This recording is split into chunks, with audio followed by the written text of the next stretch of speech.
Shalom saudara, saudara pastinya tidak asing dengan kata unity atau kesatuan hati.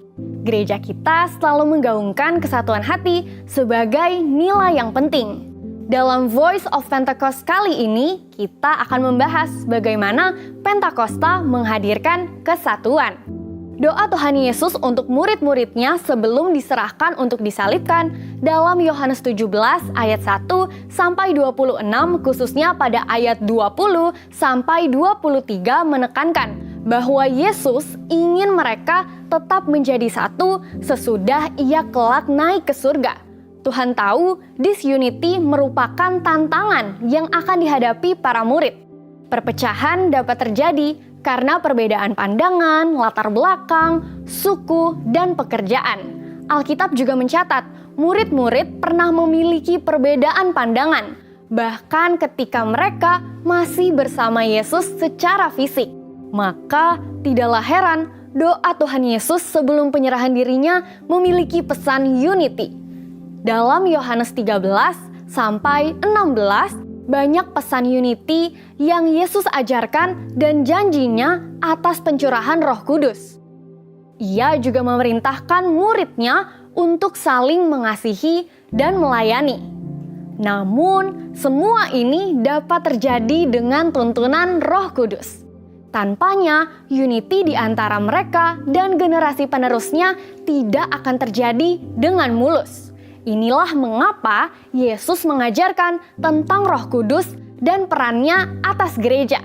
Roh Kudus adalah Allah dan menjadi sentral bagi murid-murid dan gerejanya untuk melakukan ajaran Yesus serta mewujudkan kerinduan hati Yesus akan kesatuan. Setelah kebangkitannya, Yesus mengingatkan para murid untuk menantikan Roh Kudus. Ia memerintahkan mereka untuk tinggal di Yerusalem dan dibaptis dengan Roh Kudus. Setelah menerima kuasa Roh Kudus, mereka akan menjadi saksinya di Yerusalem, seluruh Yudea, Samaria, dan sampai ke ujung bumi. Saudara, pencurahan Roh Kudus bukan saja memperlengkapi para murid, tetapi juga memampukan mereka untuk hidup dalam kesatuan. Kisah Para Rasul mencatat, setiap kali Roh Kudus dicurahkan, terjadi unity atau kesatuan. Mari kita perhatikan beberapa peristiwa tersebut. Yang pertama, pada hari Pentakosta, mereka yang menantikan pencurahan Roh Kudus mendapatkan baptisan Roh Kudus dan tanda awal berbahasa roh seperti tertulis di Kisah Para Rasul 2 ayat 1 sampai 4. Pandangan orang yang melihat peristiwa tersebut pastinya berbeda-beda. Namun, setelah Petrus menjelaskan ini adalah nubuatan Yoel yang digenapi, Roh Kudus bergerak di antara pendengarnya. Lalu, ribuan orang dari berbagai tempat dan bahasa bertobat, memberi diri dibaptis, dan bersatu. Yang kedua, Roh Kudus menuntun gereja untuk menunjuk 7 orang atas pelayanan jemaat. Mereka banyak melayani di luar tanggung jawab awal yang dipercayakan, bahkan kepada orang dan tempat yang sebelumnya tidak terpikirkan, seperti pelayanan Filipus di Samaria dan kepada sida-sida Ethiopia. Yang ketiga, Cornelius, seorang perwira pasukan Italia, menerima baptisan Roh Kudus dengan tanda awal berbahasa roh saat dilayani Petrus seperti tertulis di Kisah Para Rasul 10 yang menunjukkan anugerah Allah tercurah atas semua orang, sehingga tidak ada alasan bagi orang Yahudi Kristen dan Gentiles Kristen untuk tidak bersatu. Yang keempat, ketika terjadi perdebatan mengenai sunat di antara jemaat dan pemimpin gereja, diadakanlah sidang di Yerusalem. Dalam sidang itu, terdapat kesaksian tentang pencurahan Roh Kudus atas kaum Gentiles Kristen, dan karena tuntunan Roh Kudus, persoalan tersebut terselesaikan. Anugerah keselamatan bagi semua bangsa dinyatakan, amanat agung dilakukan dengan lebih kencang, dan kesatuan antar jemaat lokal bertambah kuat. Dengan demikian, Pentakosta membawa kesatuan. Di mana Roh Kudus dicurahkan, di situ terjadi pertobatan, pengertian mendalam akan firman Tuhan, dan tuntunan untuk gerejanya dalam berbagai hal. Paulus juga mengingatkan agar umat Tuhan tidak terfragmentasi seperti pandangan dunia, namun hidup sebagai satu kesatuan dalam Kristus. Sesuai Galatia 3 ayat 26 sampai 27. Sebab kamu semua adalah anak-anak Allah karena iman di dalam Yesus Kristus. Sebab kamu semua yang dibaptis dalam Kristus telah mengenakan Kristus. Dalam hal ini, tidak ada orang Yahudi atau orang Yunani, tidak ada hamba atau orang merdeka, tidak ada laki-laki atau perempuan, karena kamu semua adalah satu di dalam Kristus Yesus. Saudara, tugas kita saat ini adalah melanjutkan apa yang telah Yesus ajarkan dan para rasul kerjakan, yaitu hidup dalam kesatuan, karena kita telah menerima Roh Kudus dan kasih Kristus. Untuk penjelasan lebih lengkap dari tim teologi kami, silahkan scan QR Code yang tersedia atau buka website kami di gbigatsu.id. Tuhan Yesus memberkati.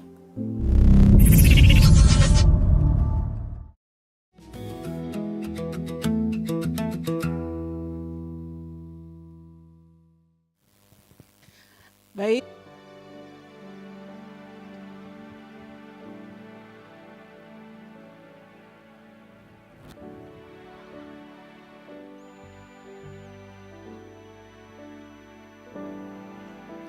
Semusim berlalu, namun kau selalu peliharaku.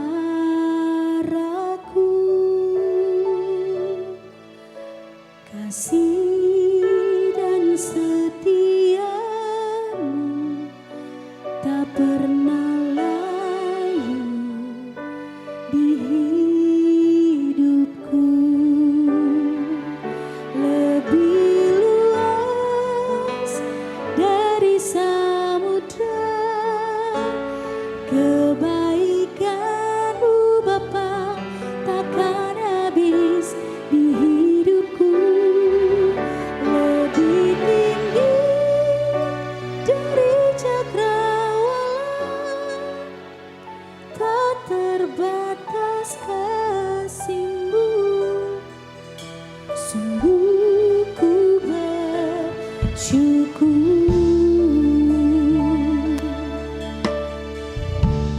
Kita nyatakan dari awal Bapak Ibu Saudara. Semusim berlalu, namun Kau selalu peliharaku.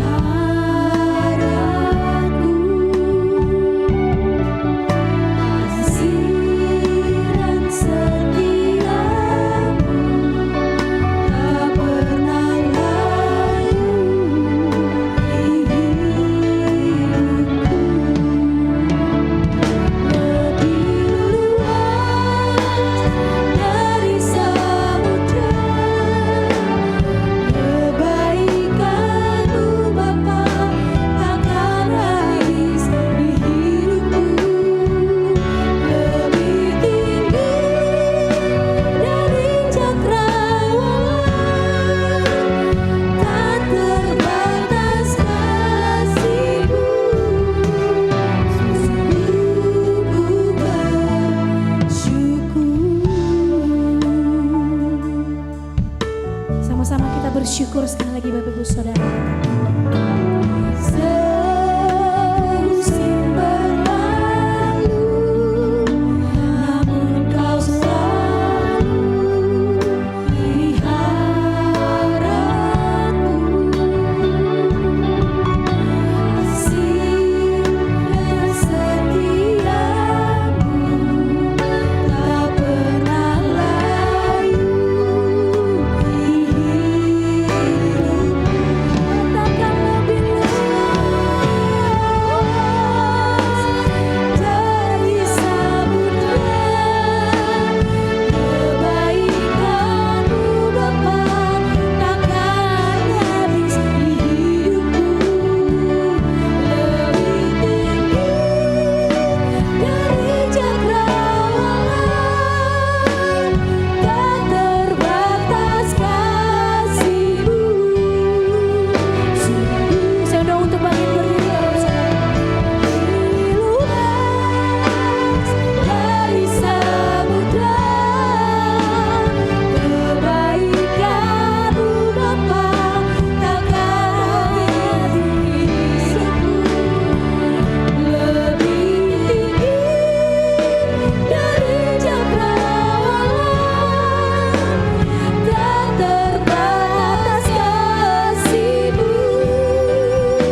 kasih untuk kasih yang tidak terbatas, yang mengasihi kami, menerima kami bahkan ketika kami masih berdosa.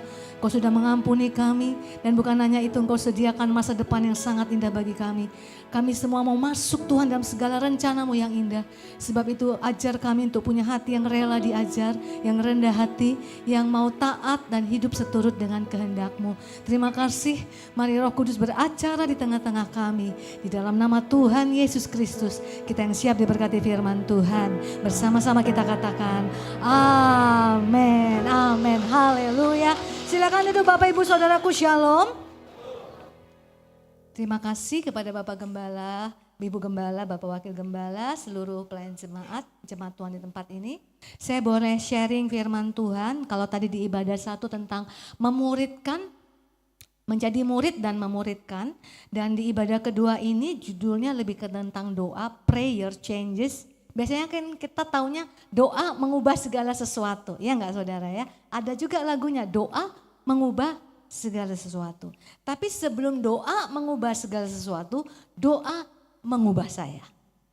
Saya yang sudah diubahkan, dipakai Tuhan, berdoa mengubahkan segala sesuatu. Jadi jangan di bypass, jangan jalan pintas. Karena kalau kita hanya mau doa mengubahkan segala sesuatu, berarti orientasi kita adalah jawaban. Karena waktu kita berdoa, ada terjadi perubahan, ada jawaban, ada terobosan. Tapi yang lebih luar biasa adalah ketika saya berdoa, saya diubahkan Tuhan. Jadi belum bicara jawaban saudara. Carilah dahulu kerajaan Allah dan kebenarannya. Kebenaran itu memerdekakan kita, mengubahkan kita. Nah, kita yang sudah diubahkan, pasti doanya beda. Ya, doanya enggak lagi untuk diriku, ya. Doanya mulai melihat orang lain diberkati melalui yang sudah berubah, yang lain diberkati. Nah, saudara, amanat agung tahun ini adalah tahun yang baik sekali ya untuk kita mengalami perubahan hidup. Karena dikatakan jadikanlah semua bangsa muridku. Jadi waktu Injil sampai kepada kita, bukan hanya kita dengar kabar Injil dan bertobat, tapi jadikanlah semua bangsa muridku. Kita harus jadi murid. Amin. Karena perubahan itu tidak akan terjadi secara menyeluruh kalau seseorang gak jadi murid. Saudara, bahkan dikatakan oleh firman Tuhan, nubuatan yang sudah ribuan tahun yang lalu dikatakan pada akhir zaman keadaan makin sulit dalam 2 Timotius pasal 3, keadaan semakin sulit, orang menjadi cinta uang ya. Anak-anak memberontak kepada orang tua dan dikatakan begini, mereka beribadah tapi tidak mengerti bahwa ada kuasa di dalam ibadahnya. Berarti orang Kristen kan ini beribadah, hari Minggu beribadah ke gereja tapi gak ada kuasa daripada ibadahnya. Jadi kalau saudara-saudara semua datang ke gereja, karena saya Kristen sejak lahir. Bapak ibu saya juga Kristen. Sebelum saya bertobat, semua kami Kristen, tapi nggak ada kuasa dalam hidupnya, nggak ada perubahan. Ya anak-anak pasti lihat orang tua kan, kalau orang tua seperti itu nggak jadi role model ya anak-anak juga makin bablas. Saya anak pertama, orang pertama di keluarga yang bertobat dan dimuridkan. Ya saya masuk pemuritan, waktu saya kuliah di ITB, jurusan teknik industri. Jadi saya rupanya tadi ibu yang mendampingi saya nanya, ibu di ITB belajar teologi ya? Oh bukan. Itu bukan Institut Teologi Bandung, ya. Teknologi Bandung. Saya dijamah di sana. Dijamah di sana masuk kelompok pemuritan. Makanya tadi khotbah yang saya bagikan itu bukan omong doang. Saya dimuridkan, berubah. Pembaharuan budi, mengerti. Yang guru kita mau. Jadi jadikanlah semua bangsa muridku kata Tuhan. Bukan gak cukup sampai dengar Injil. Dengar Injil saudara bertobat terima Tuhan Yesus. Kan hidup belum selesai, amin. Kita harus masuk bekerja, kita masih harus belajar. Makanya harus jadi murid. Karena hanya murid yang diberikan kuasa, amin. Untuk menyaksikan gurunya. Dan ajarlah mereka melakukan segala sesuatu yang kuperintahkan. Jadi kalau kita mau jadi murid artinya kita diajar. Yang diperintahkan itu kita lakukan. Dalam Matius 10 ayat 25a dikatakan begini. Cukuplah bagi seorang murid jika ia menjadi sama seperti gurunya. Jadi istilah murid di sini bukan sekedar pengetahuan. Tapi menjadi sama seperti gurunya. Istilah murid lebih dulu ada, baru istilah Kristen. Jadi jangan pernah bilang, oh saya jemaat biasa. Saya bukan level murid. No, Bapak Ibu Saudara. Sebelum ada istilah Kristen, itu baru ada di Antioquia. Tapi ketika di Antioquia itu sebelum mereka disebut Kristen, mereka disebut murid. Kenapa kemudian disebut Kristen di Antioquia? Karena mereka seperti Kristus. Kristen itu artinya Christ-like. Murid-murid yang tadinya penakut, yang tadinya maunya yang populer saja kalau Yesus jadi raja, ternyata malah Yesus mati, dikuburkan, disalibkan dengan mati terkutuk.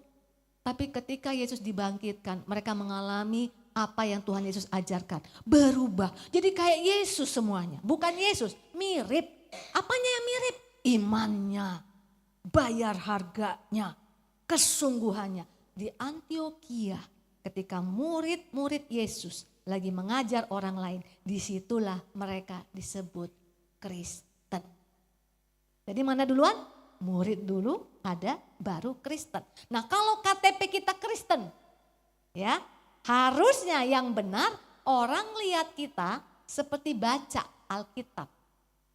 Lihat Yesus yang kasih, melihat Yesus yang pemurah, melihat Yesus yang mengampuni.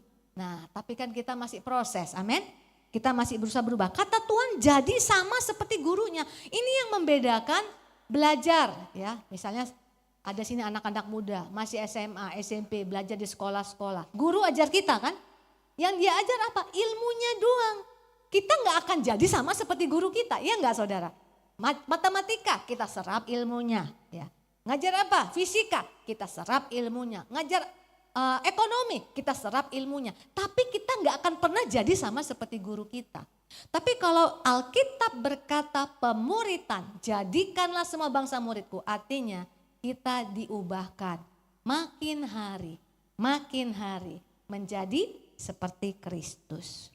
Apa yang menjadi seperti Kristus? Kita tanggalkan keakuan kita. Galatia 2 ayat 20 berkata, namun aku hidup tetapi bukan lagi aku sendiri yang hidup. Melainkan Kristus yang hidup di dalam aku.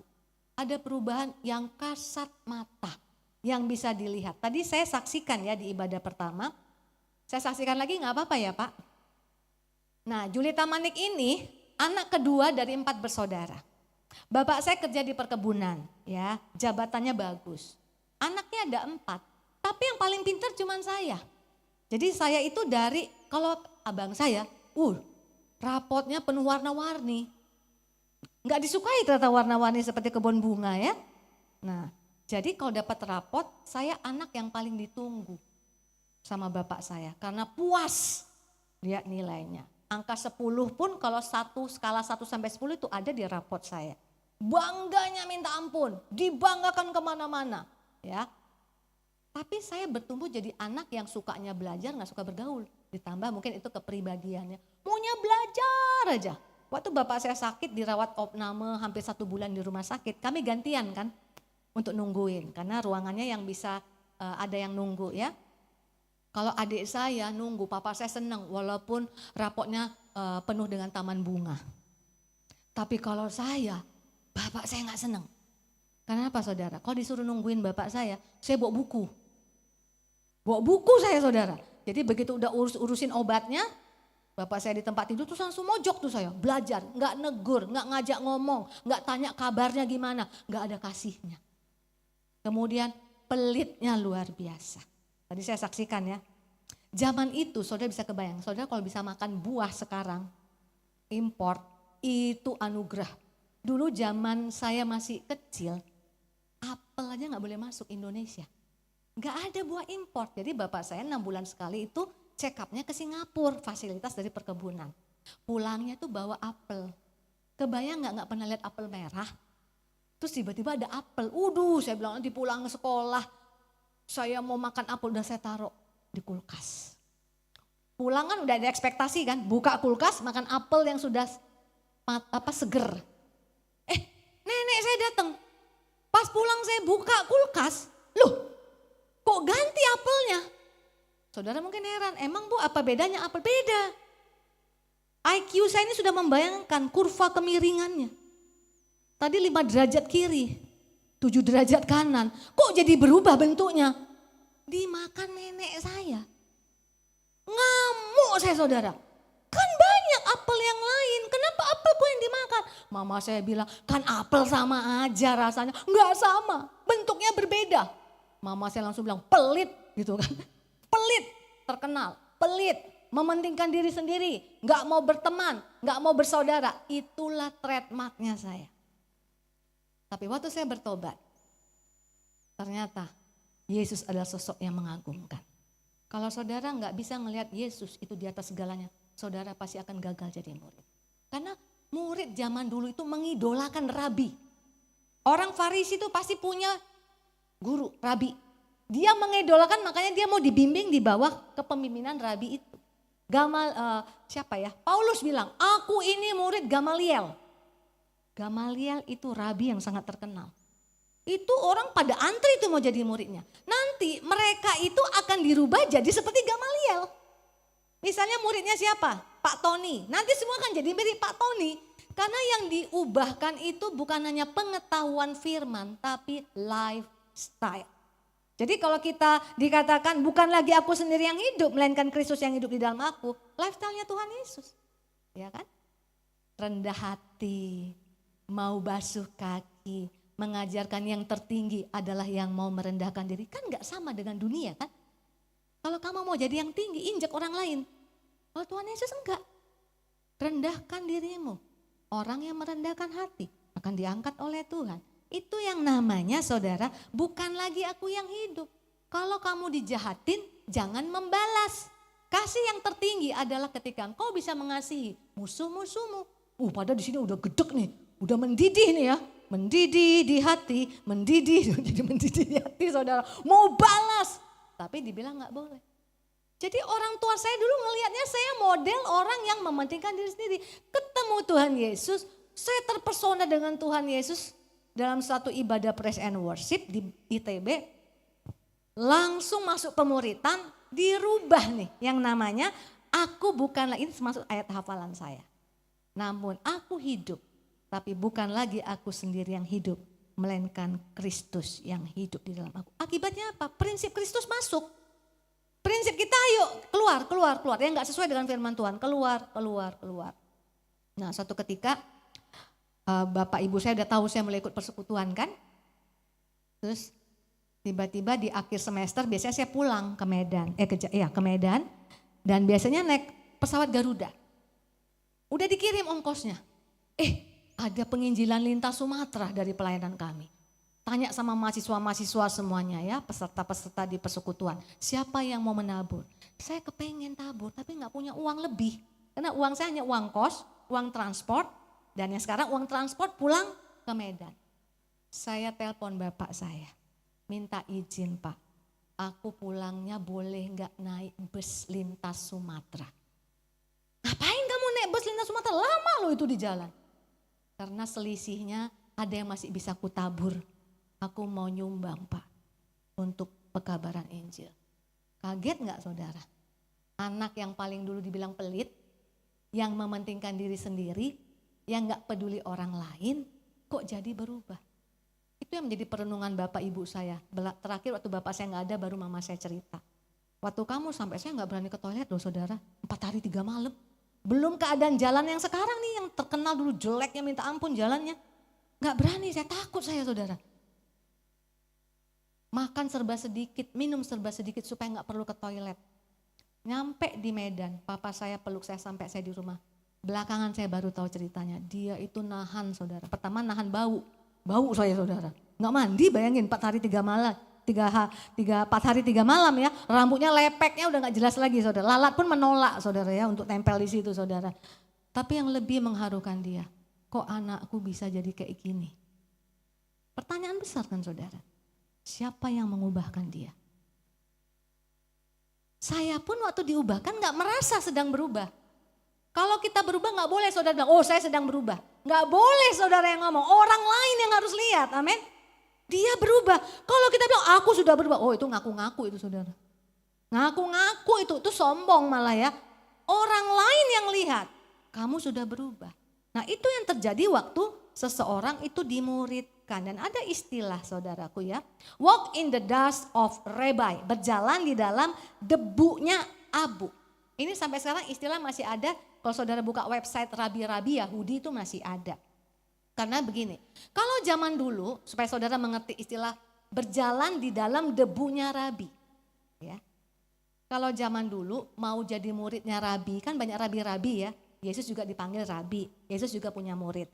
Tapi sistemnya Yesus itu beda banget dengan sistemnya orang Farisi Saduki yang di sinagog. Tahap pertama namanya kelas Beth Sefer. Itu adalah kelas mempelajari dan menghafal, bukan hanya pelajari, hafal 5 buku Taurat. Apa saja Bu? Kejadian, Keluaran, Imamat, Bilangan, Ulangan. Ada yang bisa hafal? Nah, kok bisa hafal?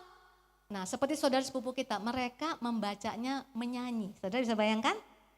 Kalau kita nyanyi itu lebih mudah ya, hafal ya. Zaman saya kecil, Alkitab masih Alkitab buku. Kalau di sekolah minggu bilang buka 1 Tesalonika. Kalau nggak ada indeksnya itu bingung tuh. Kan ada indeksnya yang ada cuil, ada kejadian kel gitu ya, ya kan. Kalau nggak ada indeksnya gimana bukanya? Makanya diajarin 27 kitab perjanjian baru. Gimana cara hafalnya? Jadi lagu. Ya kan, masih ingat ya Pak ya? Kayaknya yang tua-tua aja nih yang tahu Pak, ini yang muda-muda nggak tahu nih ya. Kalau zaman sekarang lagunya udah canggih-canggih ya, kalau zaman dulu lagunya apa? Matius, Markus, Lukas, Yohanes, Kisah Rasul, Roma, Korintus, Galatia, Efesus, Filipi, Kolose, kedua Tesalonika, 1 dan 2 Timotius, Titus, Filemon, Ibrani, Yakobus, Petrus, ketiga Yohanes, Yudas dan akhirnya Wahyu. Yang gak hafal pasti dulu gak rajin sekolah minggu nih. Jadi akibatnya apa? 1 Tesalonika. Cara bukanya Matius, Markus, Lukas, Galatia, Efesus, Filipi, Kolose, kedua Tesalonika. Oh di situ dekat Filipi, Kolose, gitu kan saudara ya. Kalau jadi lagu itu bisa hafal. Ya makanya ada lagu rohani itu sebenarnya tujuannya bukan hanya memuji Tuhan. Nempelin firman. Ya, saudara pasti hafal 1 ayat. Literally. Dalam Alkitab. Ada yang berani bilang, saya hafal Bu. Ada yang berani bilang? Ada gak yang berani ngaku? Ayo, ada yang berani ngaku gak? Angkat tangan. Ih, kok gak ada yang berani ngaku? Padahal saudara hafal. Ayat yang mana Bu? Saudara hafal. Ya, kata-katanya. Jerengkan dulu Dek. Saya tergantung nih, kalau dia gak jereng saya gak nyanyi nih saudara ya. Ya. Kiranya. Hafal gak? Itu 1 ayat itu saudara. Saudara coba kalau gak percaya cek. Persis. Coba kalau gak jadi lagu. Kiranya engkau memberkati aku berlimpah-limpah. Habis itu apa ya? Blank. Tapi kalau jadi lagu hafal. Makanya 5 kitab Taurat hafal. Lolos. Lanjut. Bet Talmud. Kelas Bet Talmud. Intermediate. Harus hafal. Sisanya perjanjian lama. Tadi cuma 5 ya. Sisanya itu 39 kurang 5. 34 kitab saudara harus hafal. Makanya jadi rabi itu pinter. Lulus lanjut. Nah ini dia. Kalau nggak lulus kembali ke bisnis orang tua. Yang lulus sudah hafal seluruh kitab perjanjian lama. Itulah yang baru disebut murid rabi. Jadi saudara ngerti yang namanya murid di Alkitab. Zaman Judaism. Murid rabi. Tahap Bet Midras. Kalau saudara sepupu kita mungkin bilangnya madrasah. Kenal istilah kata madrasah kan tempat belajar ya. Nah tapi di Bet Midras ini tahap apa? Tanya jawab, belajar langsung dari rabi. Ini yang namanya murid rabi. Jadi murid rabi pada zaman Tuhan Yesus ada itu orang pinter. Otaknya encer. Yesus beda. Siapa murid Yesus? Nelayan. Simon Petrus. Kalau masuk tahapan kelas masuk enggak nih? Suruh hafal 5 kitab aja, baru 1 kitab aja udah tepar ini saudara. Ya makanya dia kerjakan kerja-kerja yang kasar. Dia nggak bisa saudara, ininya nggak nyampe.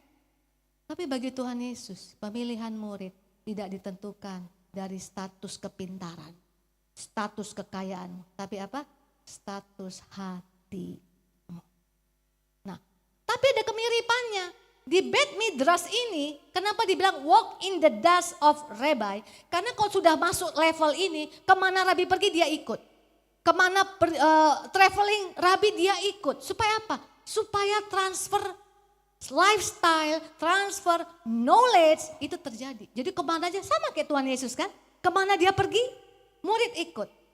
Kalau Rabi jalan itu, jalan dulu kan berdebu, gak ada aspal.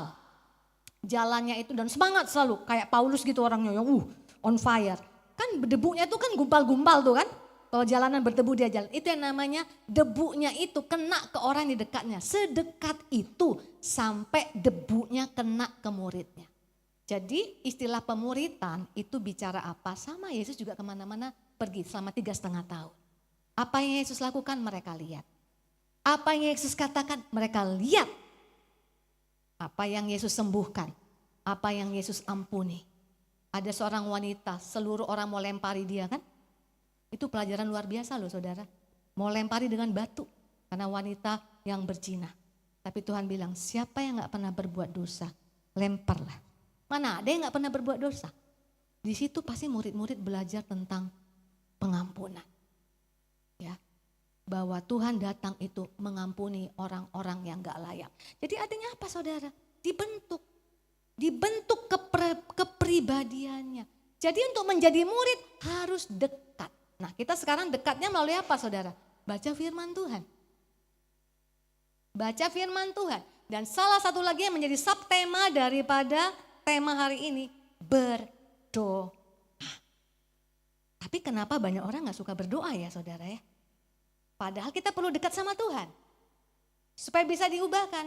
Nah orang kalau dekat saudara, suami istri aja. Mukanya aja lama-lama bisa mirip, ya enggak saudara? Iya kan? Terus istrinya marah karena dibilang mirip suaminya. Menurut dia lebih cantik saudara. Kok ibu jadi mirip bapak ya? Nggak terima dia saudara ya. Saya punya keluarga yang selalu pakai suster anaknya. Benar-benar diurus suster karena ibu juga kerja keras. Dari pagi sampai malam. Saya lihat lama-lama muka anaknya pun jadi mirip susternya saudara. Ya kan? Itu yang namanya, dan bukan hanya itu, kepribadian. Ketransfer. Pernah nggak dengar liputan atau video anak yang mungkin tak diculik atau pokoknya terpisah aja dari orang tuanya. Itu saya lihat ya ada di Cina ya. Diculik, dijual sama orang lain tapi ibunya tuh sayang sama dia. Puluhan tahun kemudian baru ketemu keluarga aslinya pakai teknologi AI. Dicari gitu ya wajahnya kira-kira dulu gimana, dicari, ketemu nih anak. Ketemu orang tuanya terharu sekali.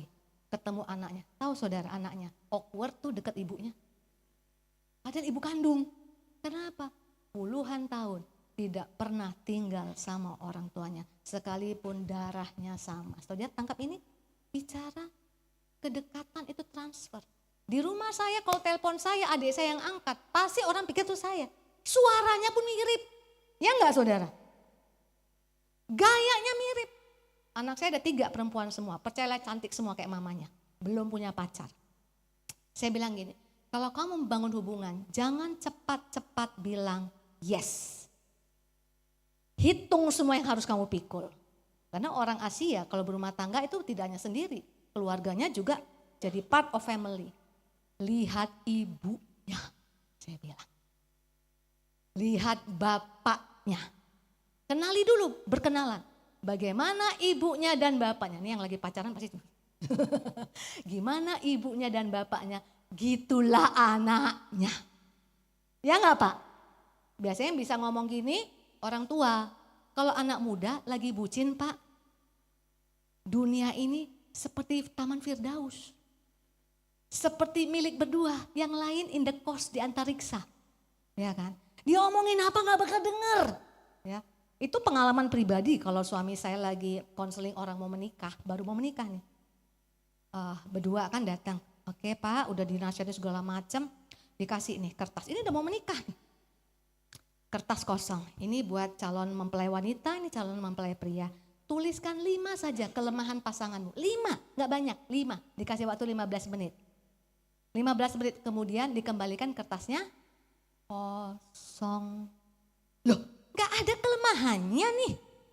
Tanya sama yang wanita, Pak bagaimana sih?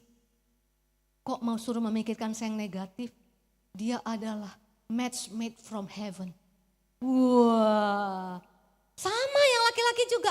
Kok gak ada kelemahannya? Memang gak ada. Bapak jangan membuat saya berpikir negatif. Dia begitu sempurna. Perempuan dan laki-laki bilang dia begitu sempurna. Makanya lagunya biasanya jerengkan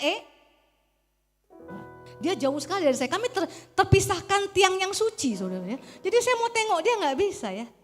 Kau begitu sempurna. Saking sempurnanya pakai dahannya. Di mataku kau begitu indah. Nah sampai gitu saudara. Nggak bisa Pak. Kenapa Bapak suruh pilih yang kayak begini? Karena suami saya bilang, nanti kalau kamu sudah masuk pernikahan, welcome to the jungle. Pangeran dan putri sehari, waktu pesta, sesudah pesta, siap-siap. Temukan yang kamu tulis 5 itu kalikan 30 kata suami saya. Jadi sebenarnya itu bukan 5, 150. Enggak lah Pak, kau begitu sempurna. Pulang 2 minggu doang nih, kalau honeymoon di Bali, pulang-pulang langsung ke sekretariat. Ketemu saya pikir bawa bakpia dari Bali kan? Ya kan terkenal itu ya. Loh kok gak ada tentengannya? Tapi nangis. Bu masih ada gak kertas kosongnya? Loh datang ke sekretariat nyari kertas kosong. Bu 2 minggu sudah kutemukan 100. Langsung lagunya bukan lagi kau begitu sempurna. Ganti apa? Pulangkan saja aku pada ibuku. Ganti lagunya 2 minggu. Tapi nanti begitu berumah tangga, saling mengerti, mungkin ada pertengkaran. Lama-lama suaminya baru nengok gini aja, udah tahu loh istrinya itu artinya apa. Datang tamu kan, istrinya mungkin gak sadar kan, kasih minuman, gini aja. Udah tahu, sediakan minuman gitu ya. Anak-anak jangan berisik, karena apa? Kedekatan itu mentransferkan sesuatu. Saya gak suka basket, saya gak suka bola. Tapi gara-gara suami saya suka, tiap kali nonton berapa banyak di sini yang menangis gara-gara Halan kalah. Anak-anak muda di gereja saya, saudara bingung saya. Saya aja baru tahu belakangan gara-gara suami saya sampai nangis-nangis. Norwegia kalah saudara. Jadi artinya apa? Gara-gara suami saya suka, pengaruh nggak ke saya? Karena deket. Bayangkan kalau kita deket sama Tuhan Yesus. Amin. Dan salah satu cara dekat itu adalah melalui doa. Mazmur 145 ayat 18 berkata, Tuhan dekat pada setiap orang yang berseru kepadanya, pada setiap orang yang berseru kepadanya dalam kesetiaan. Jadi bukan sembarang doa, berseru itu berdoa. Dalam kesetiaan. Membangun kebiasaan. Setia itu artinya hari ini berdoa, besok berdoa. Nah, orang Kristen boro-boro disuruh berdoa, tapi masih mending lah ada berdoa 3 kali sehari waktu makan kan. Itu pun kalau ada temennya malu. Malu kalau orang Kristen berdoa sebelum makan kan. Malu mengakui imannya, sengaja dijatuhkan dulu uang ke bawah. Entring, pura-pura ngambil. Bapak di surga berkatilah makan menjadi kekuatan sampai atas amin. Gak ketahuan gitu saudara. Enggak gitu, ini yang berdoa dalam kesetiaan. Kesetiaan itu bicara apa saudara? Berdoa bukan sekedar jawaban. Bukan sekedar engkau ada pergumulan baru engkau berdoa. Kalau setia itu hari ini aku lakukan, besok aku lakukan. Padahal hari ini aku sedang sukacita. Berdoa itu artinya membangun hubungan. Berbicara, mencurahkan isi hati. Say kepada Tuhan terima kasih. Itu yang namanya doa yang sejati. Saudara, orang itu sering salah karena ada pengajaran tentang menerima jawaban. Lukas 11 dikatakan begini ayat 9. Oleh karena itu aku berkata kepadamu, mintalah, dalam bahasa Yunani aiteo, maka akan diberikan kepadamu. Carilah zeteo, maka kamu akan mendapat. Ketuklah, maka pintu atau kruo, maka pintu akan dibukakan bagimu. Semua ini aiteo, zeteo, kruo, ini bicara apa? Kegiatan yang gak cuma sekali. Terus menerus. Aiteo itu minta seperti orang yang mengemis. Saudara pernah nggak lihat orang mengemis putus asa? Namanya juga kan dikatakan minta-minta, kan gitu saudara. Di sini nggak dapat, kan di mobil ya lampu merah. Dia pergi kemana? Mobil belakang, mobil samping, sampai nanti lampu hijau dia nepi. Nanti begitu lampu merah lagi, nggak ada tuh, sudahlah. Kalau gitu nggak cocok. Aiteo itu meminta seperti orang minta-minta. Jadi artinya berdoa itu terus. Tapi ini kan bicara seolah jawaban ya, karena kepadamu akan diberikan. Cari itu cari sampai ketemu. Terus menerus, ketuk itu ketuk terus sampai pintu dibukakan. Tapi yang namanya doa, ini adalah bonusnya kita dapat jawaban. Tapi yang sesungguhnya adalah doa itu adalah membangun hubungan. Saya waktu tulis lagu ini nggak capek saya kesaksiannya sama saudara. Kan saya nulis lagu ya saudara ya. Waktu saya nulis lagu ini saudara, ini ayat ini yang saya ambil. Kau beri yang ku pinta saat ku mencari, ku mendapatkan, ku ketuk pintumu dan kau bukakan. Stop, nanti mau nyanyi satu album saudara ya. Kan ayat ini kan. Tapi waktu saya tulis lagu ini saudara, saya minta belum dapat. Belum menerima. Ya, saya cari belum dapat. Saya ketuk pintu belum dibukakan.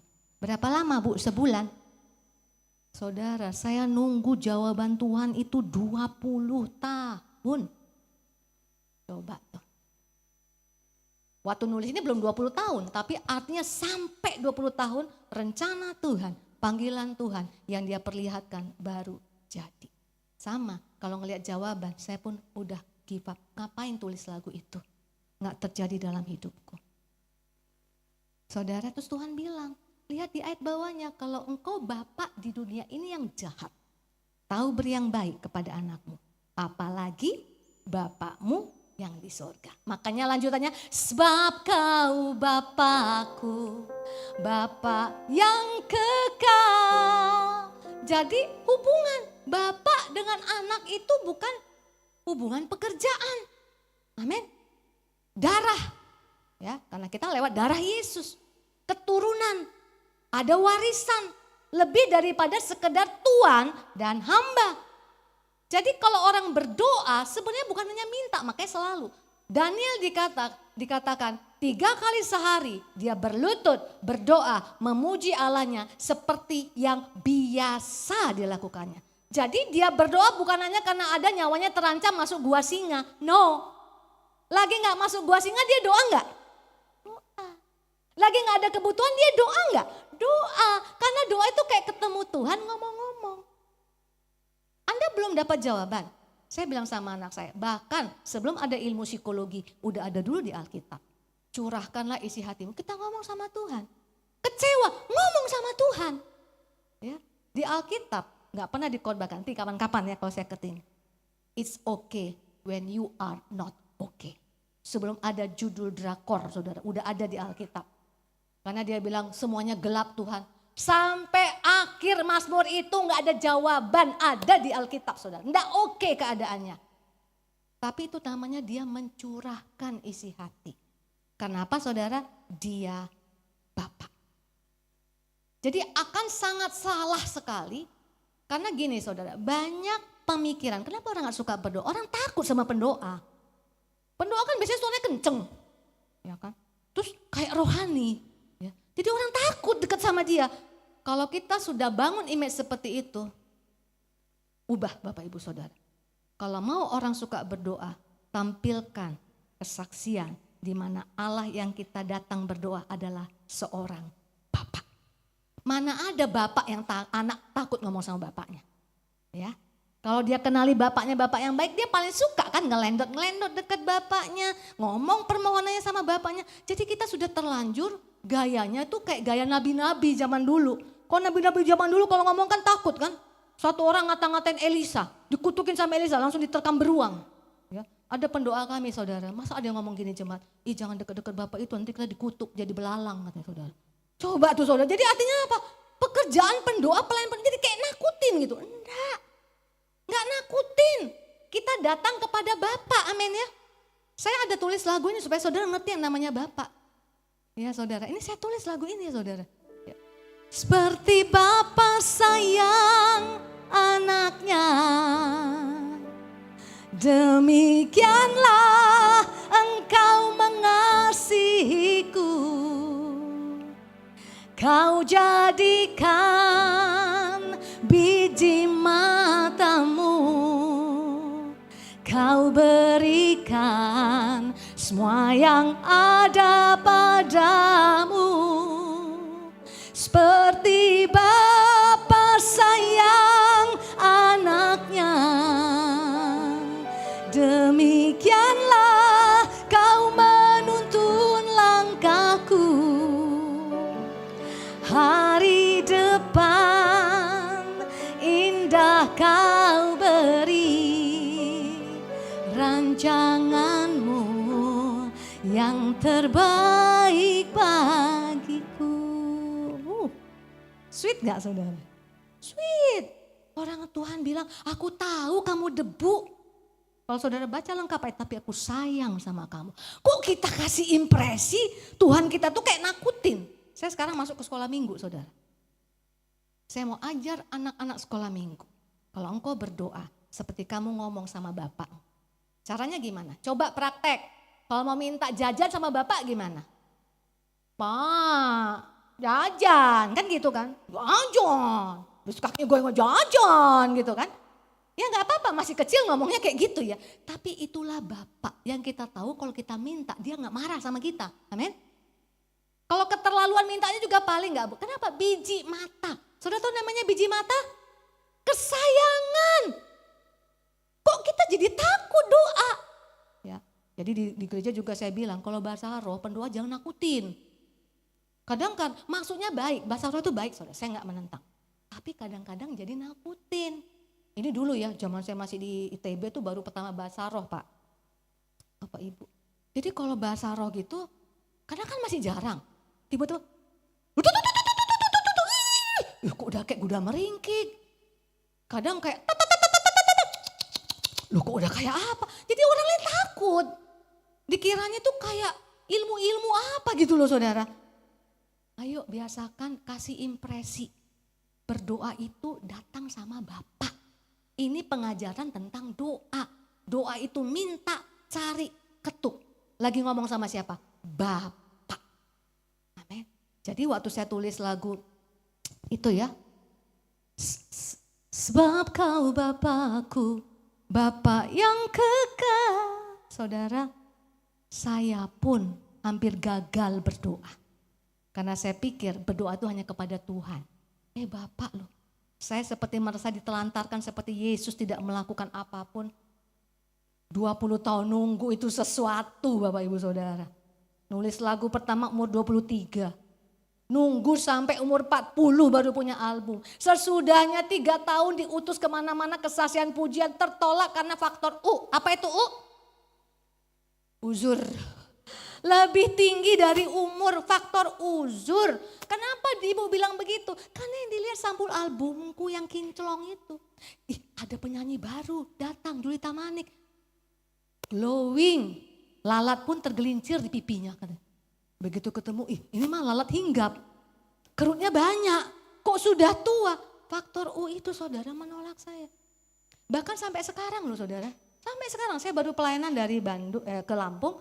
Baru-baru ini ketemu di bandara, udah ketemu ibu gembala, terus tiba-tiba ada anak muda deketin saya. Saya pikir orang gereja situ lagi nunggu yang jemput kan. Terus dia ngomong, Indonesia bagi kemuliaanmu ya?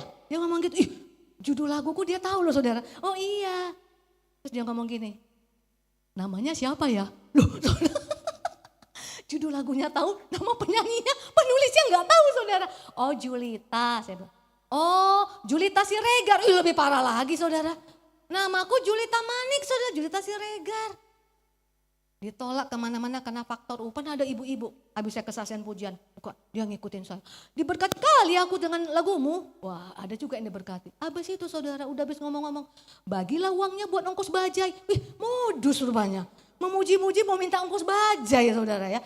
Jadi itu kan ada dalam pikiran saya. Tapi Tuhan bilang, sekalipun umurmu gedrek, aku Bapak yang baik. Ayat terakhir saudara, kalau kita sudah diubahkan, jadi akhirnya apa? Belajar rendah hati. Suamiku bilang, kalau sudah tahu ditolak kenapa datang? Kalau aku itu enggak mau katanya saudara. Saya pernah datang Bapak Ibu kesaksian pujian Natal. Pada udah pakai imbuhan, saya ini udah tua loh, udah pakai gitu. Oh kami udah tahu kok, gak apa-apa diberkati dengan Tuhan yang besar dalam hidupmu. Datanglah saya saudara, udah ke salon dulu. Jambul saya udah lebih dari jambul katulistiwa. 12 cm, pakai bajunya udah baju ngartis lah saudara ya. Bulu mataku sudah anti badai. Saudara, ternyata yang undang itu temennya gereja itu. Dia gak ada yang bilang gak apa-apa udah tua. Jadi yang lain taunya sampul album. Begitu saya muncul gak tahu saya penyanyinya. Saya kan berusaha rendah hati. Saya yang mau ngisi. Gak akan pernah saudara dengar dari mulut saya. Disuruh duduk di tengah. Ya sudah saya duduk di tengah. Nanti kan diundang juga pada kesempatannya. Datanglah artis sinetron yang terkenal sekali pada waktu itu. Semua pandangan tertuju. Ya saya juga tertuju juga. Ganteng kali ya rupanya dia ya gitu kan. Kesaksian dia. Saudara panitia lupa sama saya. Habis kesaksian orang ini door prize. Sudah door prize, udah selesai khotbah kan baru orang itu bersaksi kan, door prize. Sudah door prize, separuh jemaat sudah pulang dengan bahagia. Tinggal separuh, termasuk saya. Saya masih duduk di situ saudara, dengan hati yang hancur. Suamiku bilang, kau itu memang ya, kalau aku itu sudah kutinggalkan dalam tempo sesingkat-singkatnya. Ngapain masih di situ? Karena saya lagi nunggu. Kalau dia panggil, saya datang. Ibu lagi nunggu pelayanan, kalau tidak dipanggil saya akan pulang diam-diam. Karena agak menyolok saya duduk di situ saudara ya dengan jambul katulistiwaku itu. Baru saat iya ya ada artis rohani yang kita undang. Menjelang doa berkat dong saudara. Bayangkan itu saudara, saya maju ke depan ini perasaan saya udah gak jelas. Berkecamuk, hancur hati. Tuhan kalau memang yang muda baru bisa jadi kesaksian sebagai artis rohani. Kenapa engkau tunda sekian lama? Gak ngerti lagi. Mau nangis gak bisa nangis. Kalau nangis tambah fales kan. Udah tua fales pula saudara. Udah pelengkap penderita kan. Saya berusaha nyanyi tapi hatiku hancur. Tapi suami saya bilang, kenapa kok? Kan masih ada yang belum tahu saya sudah tua kan? Masih ngundang lagi kan? Saya pasti datang saudara. Walaupun pulangnya saya nangis. Saudara, ayat terakhir, Mazmur 92. Aku yang sudah diubahkan, aku berdoa, doaku mengubahkan segala sesuatu. Ya, ayat terakhir Mazmur 92 ayat 15. Pada masa tua pun mereka masih berbuah, menjadi gemuk dan segar untuk memberitakan bahwa Tuhan itu benar, bahwa ia gunung batuku dan tidak ada kecurangan pada. Saudara umur 42, saya mau diundang di sebuah pulau di Kalimantan. Umur 42. Ketika mereka telepon lagi, katanya mau ngasih e-tiket kan. Udah oke semua. Rupanya yang dia lihat tuh sampul album. Terus mungkin ada pembisik, coba cek dulu. Jadi begitu nelpon lagi dia bukan ngasih e-tiket, dia nanya gini, mohon maaf ya Julita umurnya berapa? Sama perempuan dua hal ya, pria-pria kok gak boleh tanya. Pertama berapa umurmu, kedua berapa beratmu. Nggak boleh, biar tambah gemuk bilang aja langsing. Nanya umur saudara. Saya mau bilang 24 plus. Plus-plusnya 18 tahun. Tapi takutnya pingsan di bandara. Saya bilang 42 Pak. Apa yang terjadi? Hanya bilang terima kasih. Yang tadinya menggebu-gebu gak jadi ngundang. Suatu ketika saya dapat kesempatan ke tempat yang lain di Kalimantan. Saya bawa asisten saya cantik namanya Hana Mariana Simatupang. Saudara ketika udah ketemu ya padahal itu loh Pemda yang gak terlalu besar gitu loh saudara. Yang musimnya sungai gitu yang udah pokoknya tempatnya itu bukan kayak Jakarta bukan gitu. Saya pun mau pelayanan ke sana. Saudara tiba-tiba waktu saya bertemu dengan ibu-ibu pejabat-pejabat Pemda, ngapain saya lihat si Hana itu di sana kok nggak mendekat? Saya asisten saya kan. Ternyata saudara, orang-orang minta foto sama dia. Sama saya enggak. Habis itu lebih lagi, minta tanda tangan si Hana. Karena dia muda dan cantik, ini artis yang kelempar ke laut saudara. Coba kan gak ada masa depan kan, tambah lama tambah tua kan. Nah kata Tuhan, pada masa tua pun, pada masa pensiun, orang pensiun biasanya dianggap gak bisa apa-apa. Pada masa seperti itu pun, engkau masih bisa berbuah. untuk membuktikan aku Tuhan benar. Tidak ada kecurangan. Saudara, terjadi nggak? Terjadi. Dibuka Tuhan mulai umur saya 43. Tahun demi tahun. Orang mulai kenal Tuhan melalui sharing firman saya. Bukan lagi penyanyi. Dari seperti ini. Tempat ke tempat. Tempat ke tempat. Jadwal yang tadinya sangat minim. Tiba-tiba berlipat kali ganda. Padahal makin tua saya. Ini kan bulan Juli. Namaku kan Julita. Walaupun sering salah sebut. Juliati lah. Julia paling sering. Pernah Julita Manika. Pokoknya Julita Malik lagi paling sering saudara ya. Tahun demi tahun aku tambah tua. Saya mau kasih tahu saudara bukti firman Tuhan ini. Tahun ini bulan Juli saya ulang tahun 60 tahun. 60 tahun. Makanya aku marah kemarin lihat di YouTube ada ibu-ibu lansia katanya kan berbuat jahat kepada suaminya. Saya lihat umurnya 61. Itu kan beda 1 tahun aja sama aku saudara ya. Bilang aku masih muda, berjalan makin lama makin kuat. Udah lihat saya kayak udah renta saudara? Enggak kan? Lihat ini tadi ada yang nanya, Bu dibeli di mana nih celana jeansnya? Kenapa saudaraku? Karena Tuhan membuktikan bagi Tuhan bukan bagi manusia. Umur hanya angka. Ya, background itu hanya background manusia. Amin. Sekolahmu boleh dikatakan sekolah nggak ternama, itu hanya manusia yang pikir.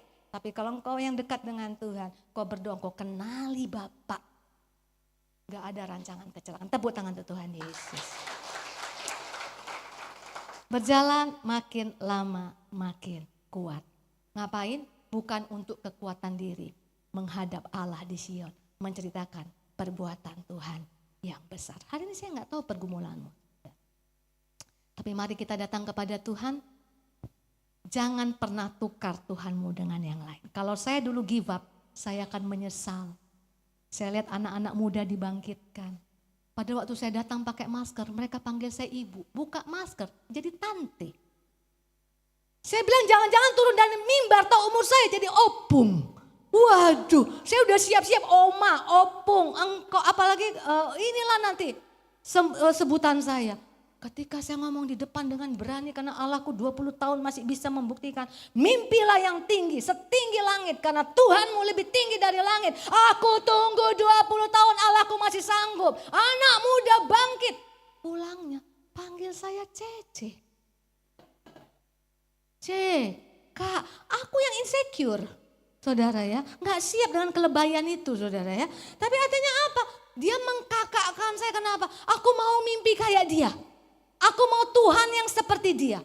Tidak ada yang mustahil. Aku baru nunggu 5 tahun masa aku mau give up. Orang yang umurnya malah tambah tua. Gak punya tempat bahkan di tempat-tempat yang orang undang dari segi apa glowing, popularitas, gaguku gak ada yang baru Bapak Ibu Saudara. Gak ada alasan bagi Tuhan untuk tidak mewujudkan janji. Hari ini saya bisa ngomongnya sama saudara. Apapun pergumulanmu, jangan pernah gak berdoa. Berdoa bukan susunan kalimat, bukan kehebatan. Berdoa itu ngomong heart to heart sama Tuhan. Engkau kecewa? Tidak apa-apa doa. Aku kecewa. Artinya engkau ngomong sama Tuhan supaya apa? Dia ngomong sama kita. Dia akan ngomong, engkau biji mataku, engkau kesayanganku. Aku punya masa yang depan. Mari kita datang kepada Tuhan. Terima kasih Tuhan.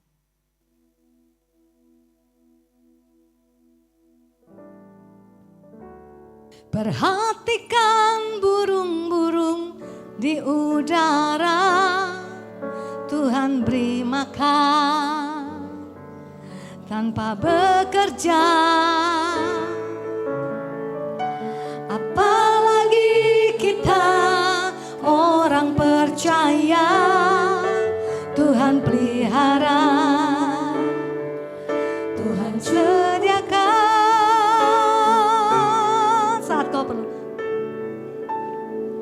Saat kau perlu Tuhan tahu, saat kau minta Tuhan dengar, saat percaya Tuhan bekerja, sekalipun kau harus menangis.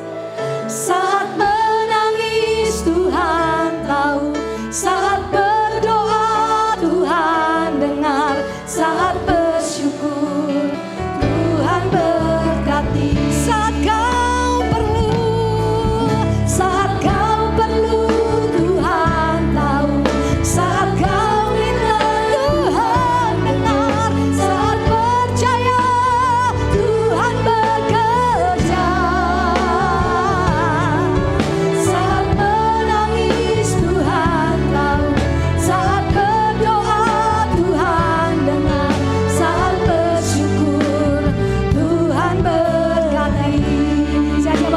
saudara untuk bangkit berdiri.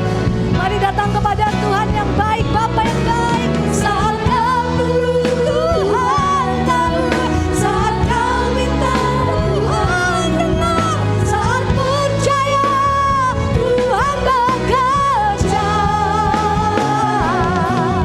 Saat menangis Tuhan tahu, saat berdoa Tuhan dengar, saat bersyukur Tuhan berkati. Saat kau perlu Tuhan tahu, saat sedekat itu kau dengan kami ya Tuhan.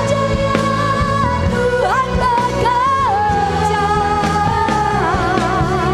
Saat menangis Tuhan tahu, saat berdoa Tuhan dengar, saat bersyukur. Saya rindu anak-anak Tuhan yang membutuhkan jawaban daripada Tuhan, angkat tanganmu. Berperkara dengan Tuhan yang baik. Dia rindu berkati engkau. Apapun pergumulanmu hari-hari ini, engkau tinggal datang berdoa. Temukan dulu Bapa sebelum kau minta jawaban. Minta Tuhan ubahkan aku, supaya aku siap dengan segala berkat, segala kebaikan, segala kemurahan yang kau curahkan atas hidupku. Ini kami anak-anak-Mu Tuhan. Mari sama-sama katakan saat kau perlu. Saat kau perlu Tuhan tahu, saat kau minta Tuhan dengar, saat percaya Tuhan bekerja. Ini tangisan kami Tuhan. Saat berdoa Tuhan pasti dengar, saat bersyukur Tuhan berkati. Saat kau perlu Tuhan tahu, saat kau minta Tuhan dengar, saat percaya Tuhan bekerja. Saat menangis Tuhan tahu, saat berdoa Tuhan dengar, saat bersyukur Tuhan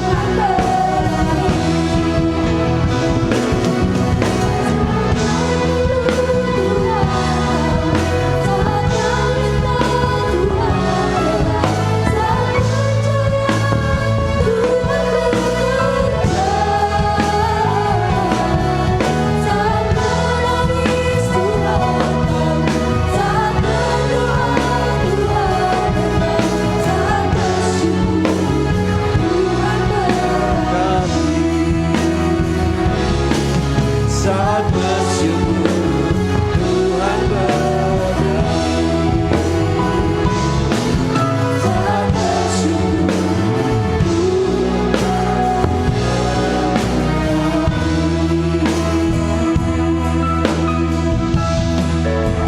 Ya Rabba Shandara ya Rabba. Ya Rabba Shandara ya Rabba. Musik dan pujian boleh melantunkan dengan lembut. Saat ini ada waktu 10 menit. Kalau mau berdoa kepada Tuhan, berdoalah. Firman yang sudah ditaburkan, biarlah menjadi rema dalam hatimu. Saat engkau ini yang sedang sakit, kalau engkau sedang dalam kesusahan dalam keuangan, usahamu, anak-anakmu, keluargamu yang sedang bermasalah, firman-Nya mengatakan, berdoalah. Itu suatu hubungan dengan Tuhan. Melalui doa itu, silakan, ada waktu saat ini. Ada kesempatan buat engkau dengan Tuhan berbicara. Firman-Nya sudah diberikan, sudah disampaikan. Maka responlah dengan firman itu. apa permasalahanmu pada siang hari ini, Tuhan pasti tolong. Asal engkau mau memintanya, asal engkau mau mencarinya, dan engkau mengetuk. Ya ralaba syandala yang nama secara pribadi kepada Tuhan. Katakan apa keperluanmu. Ya ralaba syandala Bapa. Ya ralaba syandala nama syandala lama sekara Bapa. Ya ralaba syandala nama Bapa. Bapa, lihatlah setiap umatmu pada siang hari ini yang merindukan pertolongan-Mu Tuhan. Baik kesembuhan, baik keuangan, baik pekerjaan, baik sekolah, ataupun yang lainnya Tuhan yang tidak aku ketahui. Hati mereka berbicara kepadamu. Dengarlah Tuhan doa-doa mereka. Jawablah setiap kebutuhan mereka Tuhan tepat pada waktunya. Ya adalah basyandala nama takara ya adalah basekara.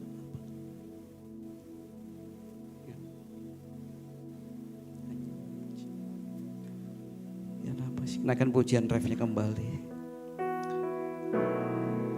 Saat ku perlu Tuhan tahu, saat ku minta Tuhan dengar, Saat percaya Tuhan bekerja, saat menangis Tuhan tahu, saat berdoa Tuhan dengar, saat bersyukur Tuhan berkati.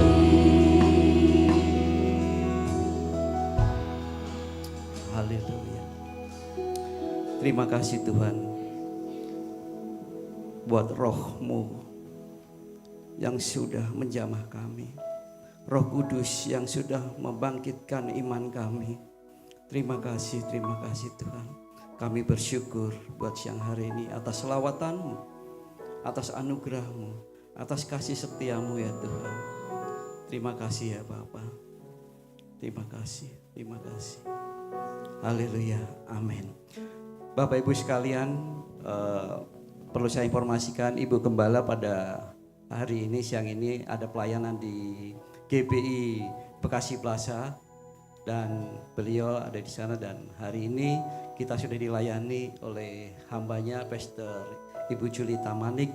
Kiranya Tuhan memberkati dan semuanya Tuhan memberkati buat kita semua. Mari kita sebelum pulang kita akan angkat tangan arahkan kepada hambanya.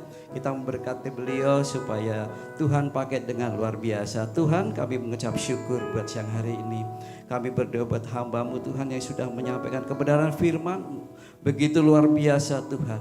Biarlah kebenaran itu nyata di dalam setiap kami yang sudah mendengarkannya Tuhan. Oleh sebab itu Tuhan, kami juga berdoa buat hamba-Mu Tuhan. Kau pakai dengan lebih lagi Tuhan. Setiap dimanapun dia pelayanan Tuhan, Tuhan pasti menyaksikan, Tuhan melayangkan dengan pandangan matanya. Sehingga setiap orang yang melihat hamba-Mu ini Tuhan menjadi berkat yang luar biasa. Terima kasih Tuhan, berkati pelayanannya, berkati keluarganya, berkati anak-anaknya, dan berkati setiap apa yang diusahakan menjadi berkat bagi orang lain. Terima kasih Tuhan, kami bersyukur dan kami berdoa buat gembala kami Ibu Rahel Tuhan yang saat ini sedang pelayanan ada di GBI Bekasi Plaza Tuhan. Biar Engkau melawat dan melindungi gembala kami. Di dalam nama Yesus kami bersyukur dan kami akan kembali ke rumah masing-masing Bapa. Kiranya berkat-Mu turun atas kami. Tuhan memberkati Engkau dan melindungi Engkau. Tuhan menyinari Engkau dengan wajah-Nya dan memberi Engkau kasih karunia. Tuhan menghadapkan wajah-Nya kepadamu dan memberi Engkau damai sejahtera. Dan sekarang kasih karunia dari Tuhan Yesus Kristus, kasih Allah Bapa dan persekutuan Roh Kudus menyertai kita semua dari sekarang sampai selama-lamanya. Haleluya. Amin.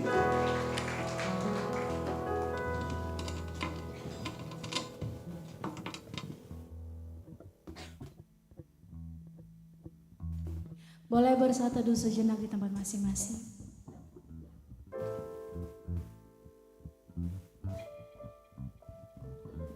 Puji Tuhan, ibadah siang hari ini telah selesai. Selamat hari Minggu, Tuhan Yesus memberkati kita semua. Amin.